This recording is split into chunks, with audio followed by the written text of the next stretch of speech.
Bismillahirrahmanirrahim. Assalamualaikum warahmatullahi wabarakatuh. Alhamdulillahirabbil alamin. Alhamdulillahilladzi arsala rasulahu bil huda wa dinil haq yuzhiruhu 'ala dini kullihi wa kafa billahi syahida. Asyhadu an la ilaha illallah wahdahu la syarikalah wa asyhadu anna Muhammadan abduhu wa rasuluh. Allahumma sholli ala Muhammad wa ala ali Muhammad wal ashabi ajmain. Rabbis rohli sadri wa yassirli amri wal qalatani min lisani yafqahu qawli. Rabbana zidna ilman warzuqna fahman wa amalan solihan birahmatika ya arhamar rahimin. Amin ya rabbal alamin. A'udzubillahi minasyaitonir rajim. Bismillahirrahmanirrahim.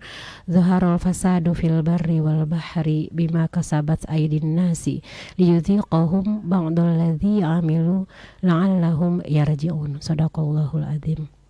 Alhamdulillah, pendengar Siti Obsesi dimanapun Anda berada, pada siang hari ini kita akan membahas topik tentang apa yang kita rasakan sampai dengan hari ini, begitu ya, sebagai efek dari yang namanya pemanasan global. Dan yang paling kita rasakan memang ya satu hal, yaitu udara yang semakin panas, begitu ya. Dan secara data pun kita lihat memang dari data dari suhu kita katakan, ataupun yang lebih lengkap misalnya dari BMKG misalnya, memang rata-rata suhu per kita katakan hari ini tanggal 19 Mei 2023 memang mengalami rata-rata mengalami rata-rata kenaikan. Nah, kenapa kita perlu membahas ini? Kemudian dikaitkan nanti dengan pandangan Islam, begitu. Yang pertama, poin penting yang harus kita lihat adalah bahwa Islam sebagai sebuah ideologi, begitu ya, sebagai sebuah minhajul hayah, kita katakan sebagai sebuah way of life, mengatur juga, begitu ya, yang namanya bagaimana terkait dengan pengelolaan. Berarti kan kita katakan kalau pemanasan global dengan SDA, begitu ya, sumber daya alam. Karena memang sifatnya, karakteristiknya sebagai sebuah ideologi, tentunya Islam punya aturan, begitu ya, punya syariat yang kita katakan secara preventif, dan juga kita katakan nanti akan juga sekaligus sebagai bagaimana kuratifnya untuk bisa mengatasi kalau itu sudah terjadi, ataupun kalau sebelum terjadi, kita katakan preventif untuk mengantisipasi, begitu ya, terjadinya kondisi-kondisi yang merupakan kita katakan merupakan gangguan-gangguan iklim, begitu ya, terkait dengan kondisi kita katakan fenomena global. Dan jauh sebelum itu pun ternyata Islam sudah membahasnya, begitu ya, sudah pernah membahasnya, dan kemudian juga memberikan solusi dan diberikan juga contoh, begitu ya, oleh bagaimana umat Islam pada zaman dahulu, pada masa Rasulullah dengan para sahabat terkait dengan hal ini, begitu. Ini merupakan salah satu bukti yang kita katakan bahwa memang Islam itu bukanlah sebatas agama ritual belaka, begitu ya, agama yang hanya membahas tentang bagaimana kita bisa melaksanakan yang namanya rukun iman, kemudian rukun Islam. Tapi ternyata masalah sumber daya alam pun Islam mengatur itu, iya. Nah, terkadang kita yang bahasa kita sekarang itu mengatakan yang kurang jauh mainnya, gitu ya, kurang jauh mempelajari Islam, bahwa sebetulnya Islam pun sudah membahas tentang bagaimana kita mensikapi, bagaimana kita seharusnya menghindari yang namanya pemanasan global tersebut, gitu. Maka nanti akan kita bahas ada 3 poin penting pada siang hari ini. Yang pertama kita bahas secara umum, gitu ya, tidak bisa kita bahas secara rinci ya, pendengar Siti Obsesi, tentang apa sih yang dikatakan dengan global warming, gitu ya, yang namanya pemanasan global, kemudian gelombang panas, begitu kan, kemudian nanti dikaitkan nanti dengan bahwa kondisi ini yang mengakibatkan kita mengatakan terjadinya perubahan iklim yang sangat ekstrim, bahkan kita katakan, karena ini merupakan penjelasan yang boleh kita katakan nanti cukup panjang kalau kami di mata kuliah di agroteknologi itu di Fakultas Pertanian itu membahas, ada mata kuliah tentang agroklimatologi, begitu ya, membahas tentang bagaimana kita mengetahui tentang unsur-unsur iklim, kemudian gangguan-gangguan iklim, begitu ya, termasuk salah satunya tentang adanya fenomena global warming, dan itu biasanya dipelajari merupakan bagian dari perkuliahan selama 1 semester. Jadi nggak mungkin ya Mbak Luna kita bahas pada waktu obsesi begitu ya. Tapi kita bahas secara umum saja. Apa sih yang dikatakan dengan pemanasan global tersebut? Apa yang menjadi penyebabnya? Kemudian apa yang menjadi akibatnya gitu ya, akibat dari pemanasan global tersebut. Nah kemudian akan kita bahas juga nanti tentunya apa yang menjadi penyebabnya ini. Tentunya kita bisa lihat nanti dari sisi kita harus melihat secara mendasar begitu. Apa yang menjadi penyebab utamanya sehingga yang namanya pemanasan global ini semakin lama akan semakin parah begitu ya, kalau tidak ada antisipasi ataupun tidak ada tindakan dari manusia begitu ya, baik secara individu kita katakan, masyarakat, bahkan konteks negara. Nah kemudian tentunya dari kondisi-kondisi ini, karena kita membahas dalam pandangan Islam, kita akan membahas Islam punya solusi begitu ya. Islam punya solusi bagaimana agar kita bisa untuk mengatasi yang namanya fenomena pemanasan global tersebut. Dan ini yang tadi saya sampaikan di awal, bahwa membuktikan Islam itu memang mencakup segala hal, termasuk Islam pun membahas tentang bagaimana kita bisa mengantisipasi, bisa mengatasi dan bersikap terhadap pemanasan global tersebut. Jadi kalau bahasa dikatakan di dunia pertanian itu dikatakan dengan istilah bagaimana kita Islam pun sebagai seorang muslim begitu ya, harus punya kepedulian terkait dengan masalah yang namanya lingkungan begitu ya, ekologi. Jadi ekologi itu bagaimana kita pelestarian ekologi itu dikaitkan nanti dengan posisi kita tentu sebagai seorang muslim. Kenapa kita katakan sebagai seorang muslim begitu kan? Karena Islam itu memang ya mengkaitkan segala hal dengan Islam begitu. Karena kita sudah sangat banyak sekali membahas, kita tidak boleh memberikan ruang, memberikan tempat yang namanya sekularisme. Ini apa-apaan sih begitu ya, membahas SDA saja, membahas pemanasan global dikaitkan dengan Islam. Iya, karena memang sudah harus seperti itu, suatu keniscayaan. Kita katakan seorang muslim, seorang muslimah harus mengkaitkan segala hal dengan yang namanya aturan Islam. Nah, itu kalau kita lihat apa yang menjadi pembahasan kita pada hari ini, kita lihat yang pertama, bagaimana yang dikatakan dengan pemanasan global ataupun dikatakan dengan istilah global warming begitu ya. Yang kita rasakan sampai dengan hari ini, mulai dari sekitar mungkin 3-4 bulan yang lalu, walaupun sebetulnya sudah dari sejak pertengahan kita katakan abad 20 bahkan 100 tahun yang lalu, yang namanya rata-rata temperatur, rata-rata suhu memang kita katakan di atmosfer, termasuk di Indonesia, berarti kan di dunia kita katakan berarti merupakan kondisi yang kita katakan semakin tinggi begitu kan. Kita mulai dari yang namanya definisi. Saya ambil satu saja karena sangat banyak penelitian. Kalau kita mencari searching, browsing begitu ya tentang pemanasan global, ada tulisan dari artikel yang ditulis oleh Asroni tahun 2008 menyatakan bahwa pemanasan global itu mengakibatkan terjadinya perubahan iklim. Bahkan bisa jadi perubahan tersebut akan semakin ekstrim begitu ya. Jadi pemanasan global itu akibatnya ke perubahan iklim. Apa itu pemanasan global? Adalah kejadian meningkatnya temperatur rata-rata atmosfer, kemudian laut, kemudian daratan yang ada di bumi. Jadi pemanasan global itu yang kita rasakan meningkatnya memang temperatur, suhu begitu ya. Dan apa yang menjadi penyebab pemanasan global? Di antaranya ternyata yang paling utama itu adalah yang namanya greenhouse effect gitu ya, efek rumah kaca, dikatakan dengan istilah ERK biasanya.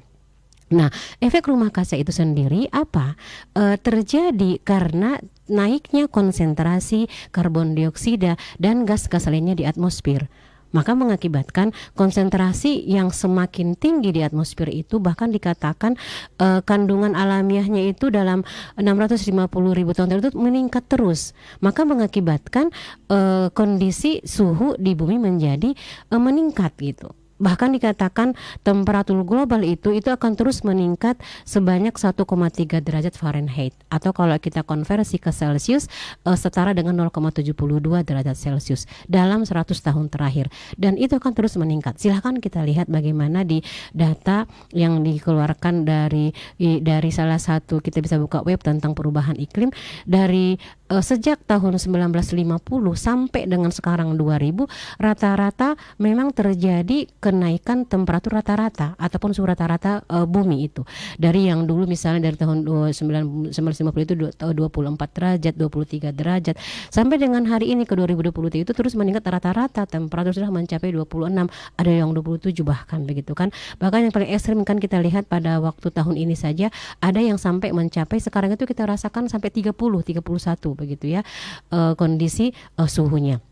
Nah, jadi fokus kita di sini tadi jadi karena akibat dari apa? Akibat dari efek rumah kaca yang dikatakan tadi kenaikan konsentrasi gas karbon dioksida. Nah, di sini kita sebagai manusia, kita katakan sebagai penghuni bumi itu turut serta andil dalam mengakibatkan terjadinya kenaikan konsentrasi CO2 tersebut.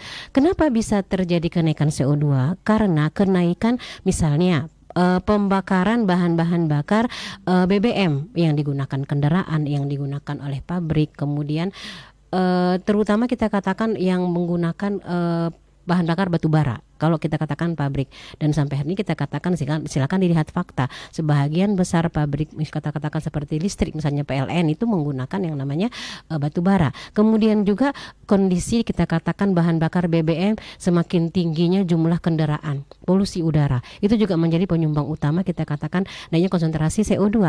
Kemudian apalagi penggunaan pupuk kimia ini yang berlebihan, ini juga sangat banyak menyumbang, kita bahas dari sisi agronominya. Kemudian apalagi di rumah tangga kita sampai hari ini nggak bisa memungkiri semakin banyak penggunaan AC, penggunaan kulkas yang itu menggunakan yang namanya CFC gitu ya, chlorofluorocarbons. Ini juga mengakibatkan semakin naiknya konsentrasi CO2 di atmosfer. Kemudian dari sisi perlindungan hutan kita katakan terjadinya yang namanya deforestation, penebangan hutan secara liar, bahkan sampai ditambahkan dengan adanya kegiatan pembakaran. Nah, ini semua kita katakan merupakan penyumbang utama dari terjadinya kenaikan konsentrasi CO2 yang kita katakan dengan istilah tadi efek rumah kaca, yang mengakibatkan atmosfer yang tadinya kita katakan bahasa sederhana itu dikatakan bisa sebagai selimut gitu ya, selimut yang melindungi bumi itu semakin bertambah jumlah CO2-nya, maka mengakibatkan keberadaan dari udara yang harusnya itu dia dipancarkan kembali dari bumi ke atmosfer, ke kita katakan dari bumi dilepaskan lagi tidak mampu. Jadi dia bertahan karena semakin tebalnya atmosfer dengan adanya CO2 yang semakin banyak. Nah, itu yang kita katakan yang mengakibatkan terjadinya kondisi yang disebut dengan pemanasan global.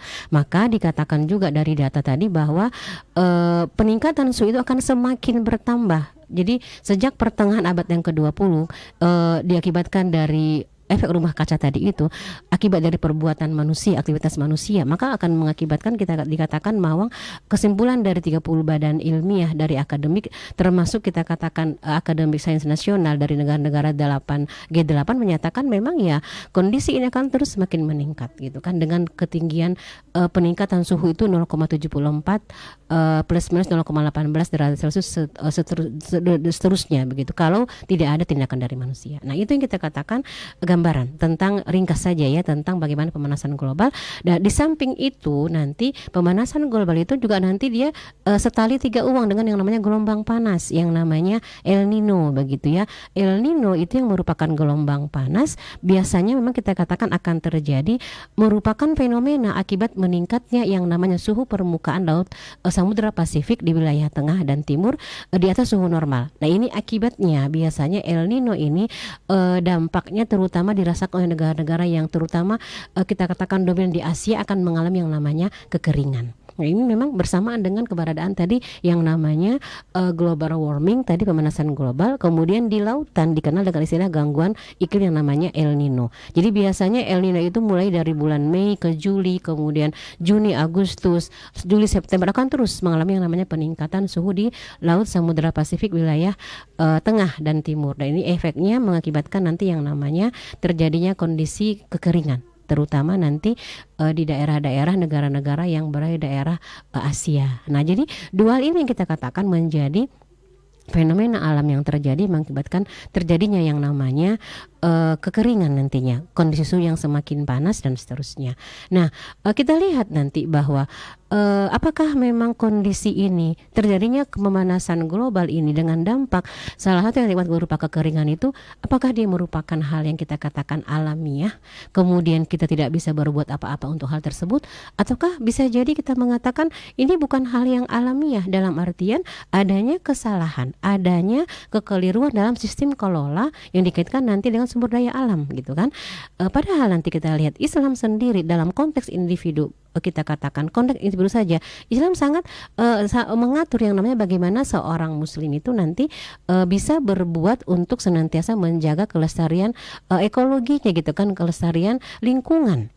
Kemudian apakah cukup dengan hanya kita mengatakan tindakannya dengan konteks dalam konteks individu gitu kan, kalangan umat Islam kita katakan misalnya yang dominan, yang kita katakan mayoritas ada di Indonesia lah kita katakan dalam skop yang kecil, atau kita katakan juga secara keseluruhan untuk di dunia gitu kan, umat Islam di dunia, apapun agamanya, apapun negaranya. Tetapi kita lihat dari sisi yang lain, yang menjadi penyumbang terbesar adalah siapa? Yang berperanan dalam efek rumah kaca tadi gitu kan, termasuk negara-negara kapitalis, kita katakan negara-negara industrialis yang banyak menyumbangkan emisi gas karbon dioksida tadi yang meningkatkan konsentrasi CO2 di atmosfer. Yang ini kita katakan sebagai pemicu utama yang namanya global warming. Maka tentunya kita mengatakan tidak cukup hanya dengan mengingatkan individunya saja, tetapi karena sudah berbicara tentang adanya peranan negara-negara kapitalistik kita katakan yang mereka mengelola sumber daya dengan cara kapitalistik yang otomatis hanya memikirkan keuntungan saja, kemudian otomatis tentu yang namanya bagaimana kita mengatasinya tidak cukup hanya dengan sebatas anjuran menjaga kelestarian lingkungan, tetapi konteks negara kita katakan peranan kebijakan negara yang memang dia bersifat sistemik gitu kan, bagaimana seharusnya mengatur tentang yang namanya pengelolaan sumber daya alam. Ini kan tidak bisa kita lepaskan dari peranan yang lain, bidang yang lain terkait dengan kita katakan karena dia merupakan hal yang sangat sistemik dalam bidang politiknya, politik luar negeri, kerjasama ekonomi, kerjasama luar negerinya, kemudian masalah ekonominya terkait dengan bagaimana pengelolaan ilmu dan sains dan segala hal yang terkait dengan hal tersebut akan bisa kita katakan baru bisa yang namanya menghentikan agar tidak berlangsung terus menerus dan semakin parah ataupun semakin ekstrim yang namanya pemanasan global tersebut. Maka nanti kan kita bahas berikutnya dengan melihat kondisi yang hari ini kita rasakan dan sudah kita pahami bagaimana yang menjadi gambaran pemanasan global dan juga gelombang panas tadi. Maka nanti kan kita bahas berikutnya tentang apa yang menjadi dampak dari pemanasan global tersebut, kemudian apakah dia merupakan hal yang sangat alamiah ataukah seperti apa. Nanti kan kita bahas pada bagian yang berikutnya. Demikian. Sekarang kita lihat berikutnya ya. Yang kita bahas satu terkait dengan dampak yang paling utama dari pemanasan global itu adalah yang namanya kekeringan. Nah, kekeringan yang terjadi itu kita katakan dari fakta yang ada itu bukan merupakan kekeringan yang alamiah. Ada dikatakan istilah kekeringan antropogenik. Antropogenik itu artinya bahwa kekeringan akibat ketidakpatuhan manusia pada aturan, juga karena kebutuhan air yang lebih besar dari pasokan yang ada dan akibat kesalahan pola penggunaan air serta kerusakan kawasan tangkapan air dan sumber air akibat perbuatan manusia. Nah, jelas di sini kekeringan yang kita rasakan hari ini merupakan kekeringan yang dominannya dari kekeringan yang kita katakan pada jenis antropogenik ini. Nah, kita lihat ketersediaan air akibat dari kondisi yang tadi, misalnya kesalahan pengelola pola penggunaan air, kerusakan kawasan tangkapan air dan seterusnya itu yang mengakibatkan memang ya kekeringan akan terus terjadi gitu. Akibatnya memang dari apa? Dari menurunnya yang namanya ketersediaan air, maka mengakibatkan terjadi kekeringan dan ini menunjukkan bahwa bukan merupakan kekeringan yang alamiah. Artinya ini merupakan kekeringan yang terjadi karena kondisi yang memang ya akibat dari perbuatan kerusakan yang dilakukan oleh manusia. Itu yang kita bisa katakan sebagai analisisnya begitu ya. Nah, sekarang kita lihat kalau begitu apa yang menjadi penyebab utamanya. Kita lihat penyebab utama dari terjadinya kondisi fenomena pemanasan global ini kemudian dengan kekeringan terjadinya karena apa? Karena memang ya kita katakan tata kelola hari ini kita nggak bisa menutupi fakta tata kelola yang ada di Indonesia, bahkan kita katakan di seluruh Indonesia secara keseluruhan itu merupakan tata kelola yang kita katakan kapitalistik gitu kan. Apa yang menjadi dasarnya? Sistem kapitalisme itu kita katakan dengan bagaimana terkait dengan dipicu dengan industrialisasi yang semata-mata itu ingin meraup keuntungan yang sebesar-besarnya, dan ini faktanya banyak kita lihat ya bagaimana dari mereka yang misalnya dari lembaga-lembaga lingkungan, dari LSM yang banyak kasus yang terlihat bagaimana mereka menyatakan terjadinya kerusakan lingkungan akibat dari keberadaan industri yang mereka tidak mementingkan terjadinya banyak kerusakan akibat keberlangsungan dari kegiatan industrialisasi tersebut. Nah, kemudian demikian juga yang paling utama juga dari apa? Dari deforestasi. Jadi kondisi yang merubah hutan begitu ya menjadi perkebunan misalnya. Kementerian Lingkungan Hidup KLHK menyatakan bahwa lahan hutan Indonesia terus mengalami deforestasi. Dan itu terjadi terus dari tahun 2000-an sampai dengan sekarang 2020 itu terus mengalami peningkatan. Maka akibatnya apa? Akibatnya otomatis ini akan semakin mendukung terjadinya yang tadi kita katakan meningkatkan yang namanya efek rumah kaca. Nah, kemudian pengelolaan air yang juga dengan pola yang salah pada bidang industrialisasi ini juga sama. Air yang seharusnya dapat mencukupi kebutuhan rumah tangga di suatu daerah kemudian disedot untuk kepentingan industri di sekitar daerah tersebut sehingga warga kesulitan air, maka akan mengakibatkan itu otomatis akan mengakibatkan terganggu pada aktivitas mereka. Kemudian industri-industri tersebut mengambil air tanah sehingga mayoritas penduduk yang berada di sekitar industri misalnya kita katakan mengalami kesulitan air. Nah, ini kita katakan kalau dari sisi hukum terjadi pelanggaran tentang air tanah, kemudian terkait dengan zona konservasi air tanah. Tapi tidak ada sanksi kita lihat begitu kan bagi perusahaan-perusahaan yang mereka terlibat dengan kejadian-kejadian tersebut. Maka otomatis di samping mengakibatkan terjadinya kekurangan ketersediaan air, juga ada hal-hal satu lagi yang kita katakan yang sangat miris begitu ya, pembuangan limbah yang mencemari sungai. Banyak ya kita dapatkan fakta tiba-tiba misalnya di sungai yang itu biasanya untuk aktivitas masyarakat, air tanah misalnya gitu kan mengalami yang namanya polusi. Jadi bisa kita katakan bahwa kapitalisasi SDA itu merupakan penyebab kita katakan terjadinya pemanasan global, kemudian juga mengakibatkan terjadinya perubahan iklim yang semakin parah dan ancamannya adalah kekeringan. Nah, itu kita katakan dari sisi akibat begitu ya, akibat dari yang namanya pemanasan global. Nah, sekarang kita lihat kita bicara tentang pemanasan global. Kita bicara tentang yang namanya semua yang terjadi itu merupakan akibat dari ulah tangan manusia. Tadi sudah kita bacakan di awal ya pada ngasih obsesi tentang ayat Quran surat Ar-Rum itu ya ayat 41 ya. Itu tentang bagaimana dikatakan bahwa Allah jelas menyatakan dalam ayat tersebut terjadinya kerusakan di bumi itu ya, dikatakan itu kan sebetulnya karena siapa? Ya karena perbuatan dari manusia begitu kan. Dikatakan di ayat itu jelas sekali tadi bahwa adanya kerusakan zoharul fasadu, adanya kerusakan telah tampak. Di sini kita katakan zoharo itu kan berarti kan ini merupakan fiil madi, telah terjadi dan kita rasakan sampai dengan hari ini. Zoharul fasadu fil barri, yang ada yang namanya di darat, di bahri, kemudian di laut. Bima kasabat aydin nasi. Jadi memang dikatakan disebabkan oleh perbuatan tangan dari aydin nas, tangan dari manusia. Kenapa itu terjadi? Allah menyatakan di sini liyuziqahum ba'dallazi amilu la'allahum yarji'un. Allah menghendaki agar mereka merasakan sebahagian dari akibat perbuatan mereka, agar mereka kembali kemana, ke jalan yang benar. Nah, ini jelas sekali di sini bahwa memang terkait dengan pemanasan global ini kita nggak bisa melepaskan dari bahwa kita harus membahasnya, mengkaitkannya dengan Islam, karena kita yakin sebagai seorang muslim, sebagai seorang muslimah dan menyatakan kita beriman kepada Allah Subhanahu wa taala, kepada Rasulullah, maka kita cari solusinya di dalam Islam. Dan ternyata kita lihat di sini Islam itu membahas tentang yang namanya pelestarian ekologi, dan konteks kita katakan nanti negara, karena tadi kita katakan adanya kesalahan tata kelola SDA ini, agar dia apple to apple kita harus bahas dalam konteks kebijakan negara gitu kan. Karena kalau sebagai individu kita nggak akan bisa melaksanakan yang namanya pembuatan kebijakan. Yang membuat kebijakan itu siapa? Ya negara gitu kan, pemerintah, penguasa. Nah sekarang kita lihat dulu, Islam ternyata membahas secara rinci tentang yang namanya pelestarian ekologi.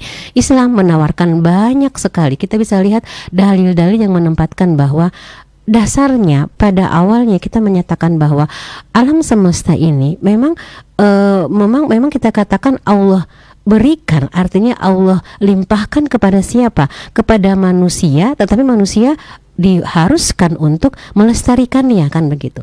Nah, artinya bahwa memang apapun yang Allah ciptakan ini, apapun yang Allah ciptakan di bumi ini, itu harus digunakan dengan sebaik-baiknya oleh manusia, dan manusia tidak boleh melakukan yang namanya kerusakan, begitu kan. Contohnya kita lihat dalam Quran surah Al-Baqarah ayat 164. Nanti silahkan dilihat di Al-Qur'an masing-masing. Dikatakan di sini dalam terjemahannya, sesungguhnya dalam penciptaan langit dan bumi silih bergantinya malam dan siang, bahtera yang berlayar di laut membawa apa yang berguna bagi manusia, dan apa yang Allah turunkan dari langit berupa air, kemudian lalu dengan air itu dia menghidupkan bumi sesudah mati, sesudah keringnya, dan dia sebarkan di bumi ini segala jenis hewan dan pengisaran angin dan awan yang dikendalikan antara langit dan bumi. Sungguh terdapat tanda-tanda keesaan kebesaran Allah bagi kaum yang memikirkan. Demikian juga di Al-Baqarah misalnya ayat 22, dialah yang menjadikan bumi sebagai hamparan bagimu dan langit sebagai atap, dan dia menurunkan air hujan dari langit, lalu dia menghasilkan dengan hujan itu segala buah-buahan sebagai rizki untukmu. Karena itu janganlah kamu mengadakan sekutu-sekutu bagi Allah padahal kamu mengetahuinya. Nah ini baru 2 ayat, dan masih banyak ayat yang menggambarkan tentang bagaimana memang Allah menciptakan semua yang ada di bumi ini itu adalah untuk kepentingan manusia, tapi dengan catatan manusia itu tidak boleh yang namanya melakukan yang namanya kerusakan terhadap alam semesta. Ada juga dikatakan dalam sebuah hadis Rasulullah SAW pernah bersabda bagaimana Islam itu sangat mengapresiasi, begitu ya, mengabarkan pahala bagi mereka yang mau melestarikan ekologi gitu kan. Dalam hal sebuah hadis Rasul pernah bersabda, barang siapa yang menanam sebuah pohon dan pohon itu berbuah, Allah akan memberikan pahala kepada orang itu sebanyak buah yang tumbuh dari pohon tersebut. Masya Allah, begitu ya. Jadi ini baru secuil begitu ya dalil-dalil tentang bagaimana kalau memang Islam itu betul-betul diterapkan dari konteks kita katakan individu, kemudian ini nanti dikelola oleh masyarakat, bahkan konteks negara, maka yang namanya terjadinya pemanasan global, ada yang dengan gelombang panas misalnya seperti itu yang tadi kita bahas tadi, itu sebetulnya Islam sudah memberikan langkah-langkah kita katakan merupakan preventifnya, begitu kan. Bagaimana Islam itu sangat menjaga yang namanya jangan sampai melakukan yang namanya kerusakan lingkungan. Bahkan dikatakan kalau kita membuka sejarah, mungkin bukan sejarah, tepatnya sirah, kita katakan sirah Nabi Muhammad SAW dengan para sahabat, bagaimana Rasulullah sangat dengan Islam itu sangat menjaga yang namanya keseimbangan ekologi. Bahkan kita katakan sampai pada masa peperangan pun Islam itu menunjukkan bagaimana memang harus menjaga yang namanya memelihara alam. Dalam sebuah peperangan, khalifah waktu itu seperti Abu Bakar As-Siddiq kepada Umar bin Khattab senantiasa memperingatkan terhadap pasukannya untuk memelihara alam. Beliau mengatakan, Abu Bakar dengan Umar bin Khattab, kita katakan rahimakumullah, jangan tebang pohon atau rambah tanaman kecuali jika akan digunakan atau dimakan, dan janganlah membunuh binatang kecuali untuk dimakan. Hormati dan lindungi semua rumah ibadah manapun, serta jangan sekali-kali mengusik mereka yang sedang beribadah menurut agama mereka masing-masing. Janganlah membunuh orang yang tidak bersenjata, artinya yang tidak terlibat langsung dalam peperangan. Jadi ini jelas kita lihat bagaimana Islam itu jangankan kondisi yang normal begitu ya, kondisi yang di peperangan saja seperti itu yang menjadi apa kita katakan peringatan dari para khalifah pada waktu itu. Jadi nggak boleh menebang pohon, tanaman kecuali memang dia ada gunanya untuk dimakan. Jadi artinya sejak Islam itu hadir di muka bumi, Islam sesungguhnya sangat care gitu ya, sangat peduli dengan pelestarian lingkungan kita katakan. Lingkungan yang kita katakan dengan istilah sustainable gitu ya, berkelanjutan. Bahkan kita lihat lebih lanjut lagi dalam sistem ekonomi Islam juga. Silakan nanti dibuka dalam buku-buku sistem ekonomi dan iktisadi, ada pembahasan tentang mempraktekkan pelestarian alam. Ada yang namanya hima, kemudian ihyatul mawat. Jadi hima itu merupakan kawasan hutan lindung, kawasan yang khusus dilindungi pemerintah atas dasar syariat Islam guna melestarikan kehidupan semua satwa liar maupun yang kita katakan yang tumbuhan maupun hewan di dalam lingkup di dalam wilayah tersebut, kawasan tersebut. Nabi pernah mencagarkan kawasan alam di Madinah, di sekitar Madinah sebagai hima guna melindungi lembah, padang rumput, tumbuhan yang ada di dalamnya. Dikatakan dalam sebuah sumber itu sebanyak sekitar 6 mil atau sekitar lebih dari 2049 hektar. Masya Allah gitu ya. Di masa Islam pun sudah ada yang namanya pelestarian alam gitu ya, kawasan hutan. Kemudian konsep ihyatul mawat. Ini artinya bagaimana tidak boleh ada tanah yang mati. Tanah itu harus dikelola. Jadi usaha mengelola lahan yang masih belum dikelola itu untuk bermanfaat bagi siapa? Bagi manusia. Nah, ini kita lihat contoh-contoh syariat Islam sangat menarik yang terkadang bisa jadi kita sebagai seorang muslim tidak mengetahui hal ini begitu kan. Bahkan satu ada lagi kelasan ekologi yang sangat menarik begitu ya. Ada satu kisah pada waktu masa Amr bin As menaklukkan Mesir. Seekor burung merpati membuat sarang di atas tendanya, di atas tenda Amr bin As. Padahal mereka segera akan berangkat meninggalkan Mesir. Jadi kan biasanya kalau sudah selesai menaklukkan itu kan mereka akan meninggalkan Mesir. Nah biasanya nanti semua tenda itu kan dibongkar begitu ya. Nah pada waktu mereka akan pergi, akan meninggalkan Mesir, di tendanya Amr itu ada seekor burung merpati itu membuat sarang. Sebenarnya Amr bin As kan bisa saja memerintahkan para prajuritnya itu kan untuk membongkar tendanya. Namun apa yang beliau lakukan? Ia tidak melakukannya sebab ia tidak ingin mengusik sang merpati yang sedang mengerami telurnya. Masya Allah begitu ya. Kemudian ditinggalkan tenda itu, kemudian tidak dibongkar. Jadi artinya dari dua gambaran ini bahwa sangat jelas bahwa Islam itu sebagai sebuah ideologi kita katakan mengatur juga yang namanya bagaimana kita itu harus melestarikan yang namanya lingkungan. Pelestarian kita katakan ekologi begitu kan, terkait dengan sumber daya alamnya. Dalam konteks kita katakan tentunya individu, kemudian kita juga tidak boleh dikatakan misalnya memetik kemudian memotong daun ataupun cabang tanpa ada keperluan begitu kan. Bahkan digambarkan tadi dalam kondisi peperangan, kondisi yang dikatakan tadi menaklukkan Mesir pada waktu itu, Amr bin As membiarkan tendanya itu tidak dibongkar karena ada di situ merpati. Jadi artinya sebetulnya dari gambaran ini kita bisa melihat bahwa Islam itu memang mengatur.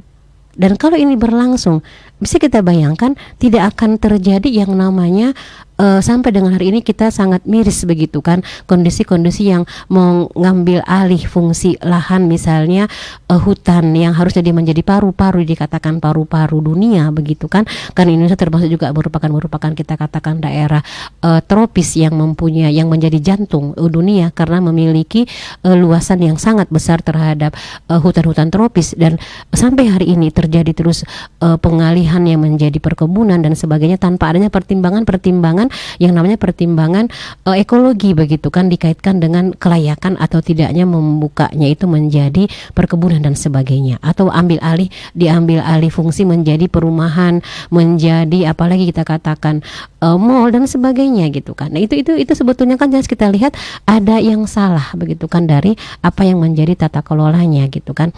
Kenapa bisa mereka mendapatkan izin? Ini kan biasanya pertanyaan yang lumrah terjadi begitu kan. Ya, kita kembalikan lagi tadi, tata kelola yang ada sekarang itu karena didasarkan oleh kapitalistik. Azasnya adalah manfaat, kemudian tujuannya adalah ya keuntungan begitu kan, yang mengakibatkan ya yang namanya kerusakan alam yang terjadi gitu kan. Terjadinya tadi misalnya semakin parahnya kondisi perubahan iklim, semakin cepatnya berlangsung yang namanya kondisi naiknya rata-rata temperatur karena pemanasan global dan sebagainya, itu ya akan terus melaju secara cepat karena semakin rusaknya tata kelola yang ada pada SDA-nya, kita katakan baik secara kita katakan individu, bahkan yang paling parah tadi kan yang menjadi pertimbangan utama adalah secara kita katakan kebijakan, konteks kebijakan negara-negara, tidak hanya di Indonesia, secara keseluruhan kita katakan semua negara-negara itu melaksanakan yang namanya tata kelola berdasarkan kapitalistik. Dan nanti akan kita bahas pada bagian yang akhir tentang bagaimana pengolahan SDA yang bersifat kapitalistik itu dan bagaimana seharusnya di dalam Islam untuk kita bisa mengatakan menghindari yang namanya pemanasan global tersebut. Nah, kemudian yang kedua yang menjadi kita katakan penyebab utama yang mengakibatkan tadi tata kelola yang terjadi yang kita katakan bersifat kapitalistik,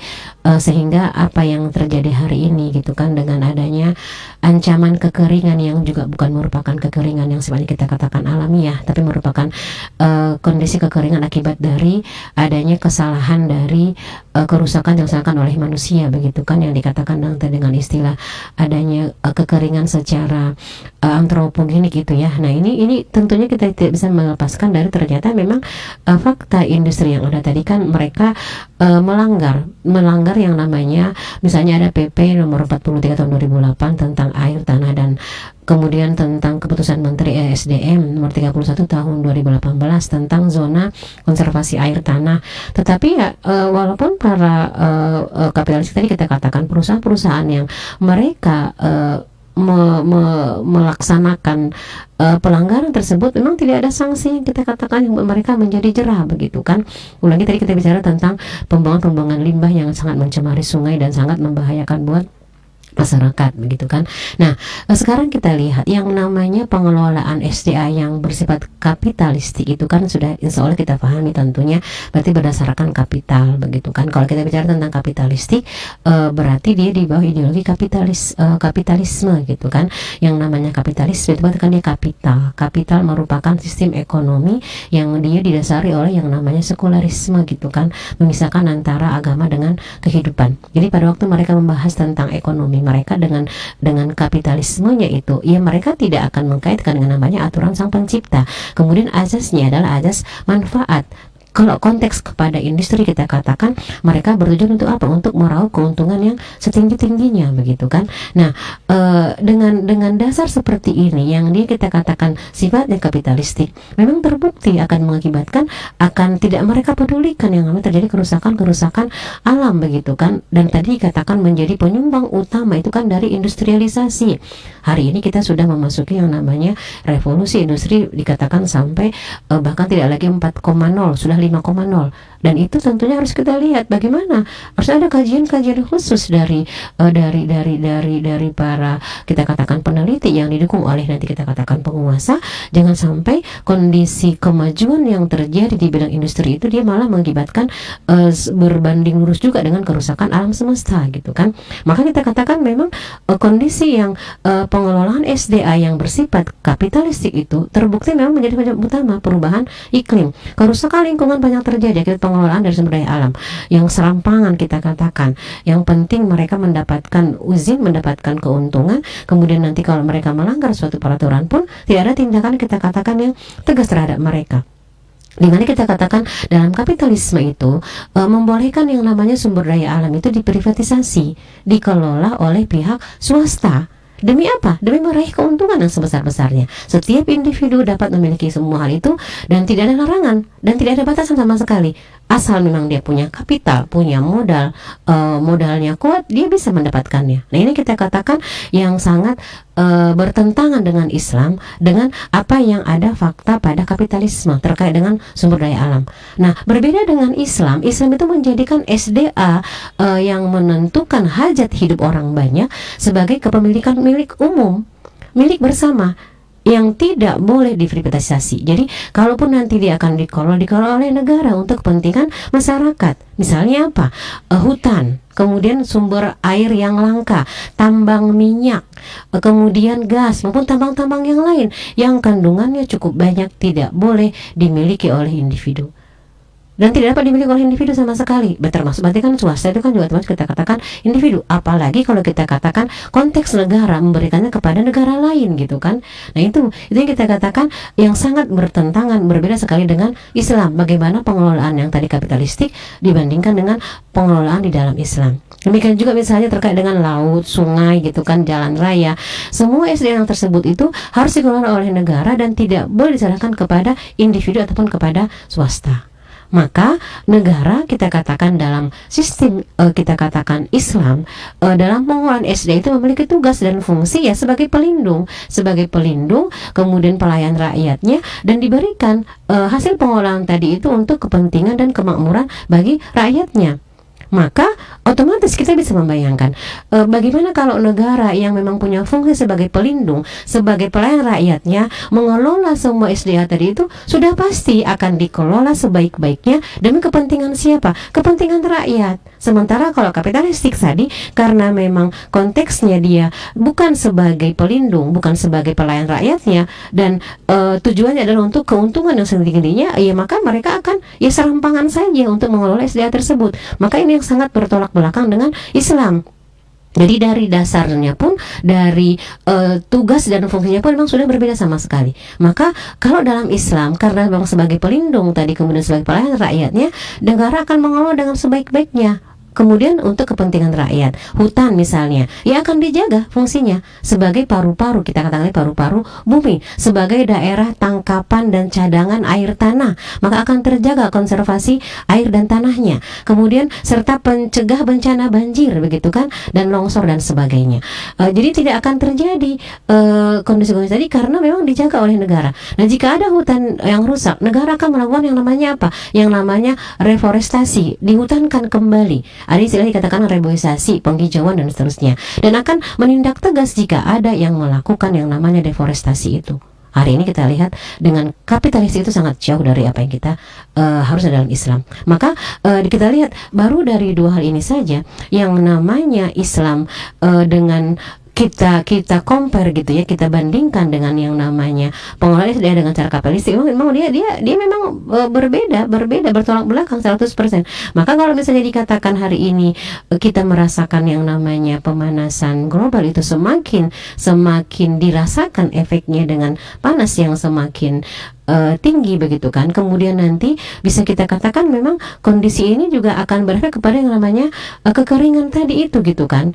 Maka otomatis tanpa adanya usaha kita untuk meninggalkan tata kelola dengan berdasarkan kepada Islam, beralih dari yang tadi tata kelola berdasarkan kepada kapitalistik, maka ya bisa kita katakan akan bisa berubah. Artinya maka kerusakan alam, kerusakan kita katakan dari sisi ekologi tadi itu akan bisa diatasi. Tetapi kalau senantiasa masih berada di dalam tata kelola kapitalistik, kemudian dia di bawah yang namanya ideologi kapitalisme, maka ya bisa kita katakan ya memang mustahil yang namanya akan terjadi yang namanya perbaikan yang tata kelola SDA tersebut. Dan akibatnya apa? Seperti yang digambarkan tadi di dalam beberapa dalil tadi itu, yang namanya harusnya manusia itu menjaganya, melestarikannya, karena untuk kepentingan mereka juga akan terjadi yang namanya kerusakan lagi. Maka sampai ini kita merasakan bagaimana sangat mudah terjadi yang namanya banjir, mudah terjadi yang namanya longsor, begitu kan. Demikian juga nanti ancaman yang paling kita khawatirkan dengan pemanasan global ini apa? Kekeringan yang akan terjadi, yang bahkan bisa kita katakan akan sangat mengganggu yang namanya bagaimana aktivitas manusia. Bahkan boleh kita katakan nauzubillah sampai kepada konteks bagaimana kondisi keberlangsungan kehidupan manusia. Maka tentunya dengan menerapkan saja yang namanya pengalihan, meninggalkan yang namanya tata kelola kapitalistik tadi itu, beralih kepada yang namanya bagaimana tata kelola berdasarkan kepada sistem Islam yang kita sudah meyakini bersama akan merasakan yang namanya perbaikan pengelolaan SDA tersebut. Dan ini akan membuktikan apa yang kita sudah pahami, sudah sering kita dengarkan, yang namanya Islam merupakan rahmatan lil alamin. Jadi yang namanya pengolahan SDA itu dengan secara berdasarkan kepada aturan Islam, berdasarkan prinsip itu bukan hanya akan dirasakan rahmatannya itu oleh umat Islam saja, tapi global gitu kan, seluruh manusia gitu kan, karena dikatakan kan rahmatan lil alamin itu berarti kan rahmat itu bagi seluruh alam, baik manusia itu yang muslim, yang non muslim, dirasakan juga oleh tumbuh-tumbuhan, dirasakan juga oleh marga satwa dan sebagainya gitu kan, semua yang ada di atas bumi ini, dalam bumi ini gitu. Maka otomatis kita katakan dengan kondisi itu, maka kita akan rasakan juga yang namanya keberkahan. Jadi sungguh kita meyakini penerapan solusi dari Islam itu akan mendatangkan yang namanya keberkahan dari Sang Pencipta, karena kita yakin seluruh bumi ini merupakan ciptaan dari Allah Subhanahu wa Ta'ala. Dan tentunya dengan menerapkan apa yang menjadi aturan dari Sang Pencipta itu untuk mengelola semua yang di bumi yang Allah persiapkan untuk manusia, kemudian diberikan aturan tidak boleh merusaknya, yakinlah akan didapatkan yang namanya keberkahan tersebut. Nah, maka mudah-mudahan dengan pembahasan kita pada hari ini terkait dengan fenomena pemanasan global ataupun global warming, dan ternyata memang jelas digambarkan tadi yang menjadi penyebab utamanya itu adalah merupakan kerusakan akibat dari tangan manusia, maka boleh kita katakan mari kita kembalikan itu semua kembali kepada aturan Islam. Terapkan bagaimana Islam ternyata mengatur yang namanya bagaimana kita berusaha terus melestarikan yang namanya lingkungan gitu kan, atau kita katakan pelestarian ekologi. Dan kemudian juga Allah sudah mengingatkan kepada kita jangan sampai apa yang Allah gambarkan dalam Quran Surah Ar-Rum tadi itu, bahwa kerusakan yang ada di bumi, kerusakan yang ada di darat, kemudian di laut, itu disebabkan oleh perbuatan tangan manusia. Dan Allah menghendaki dengan adanya kerusakan itu kan, itu menjadi suatu peringatan buat kita, karena Allah menyatakan bahwa Allah menghendaki agar mereka merasakan akibat dari perbuatan mereka. Nah, berarti kan kita harus memperbaikinya, mengambil hikmahnya, kemudian merubahnya. Tata kelola yang tadi sudah rusak dengan kapitalistik, kita ganti dengan tata kelola yang berasal kepada Islam. Agar apa? Allah menyatakan di sini agar mereka la'allahum yarji'un, agar mereka kembali ke jalan yang benar. Maka tata kelola itu ya kita kembalikan kepada tata kelola yang berdasarkan kepada Islam, karena itu yang memang mengakibatkan Allah akan ridho. Nah, mudah-mudahan dengan gambaran seperti ini bisa kita dapatkan mungkin menjadi ilmu yang baru tentang pemanasan global, atau mungkin menguatkan ilmu yang sudah ada, dan mudah-mudahan kita bisa memposisikan diri kita menjadi orang-orang yang terus belajar tentang Islam, menggali Islam, mempelajari Islam, kemudian bagaimana kita menyebarkannya dengan senantiasa terlibat di dalam dakwah gitu kan, menyampaikan kepada orang lain, termasuk dengan kita saat ini gitu ya, diobsesi menyampaikan ternyata Islam punya pandangan yang sangat khas, yang sangat menyelesaikan dan mendapatkan keberkahan terkait dengan yang namanya pemanasan global tersebut. Demikian Mbak Una, wassalamualaikum warahmatullahi wabarakatuh.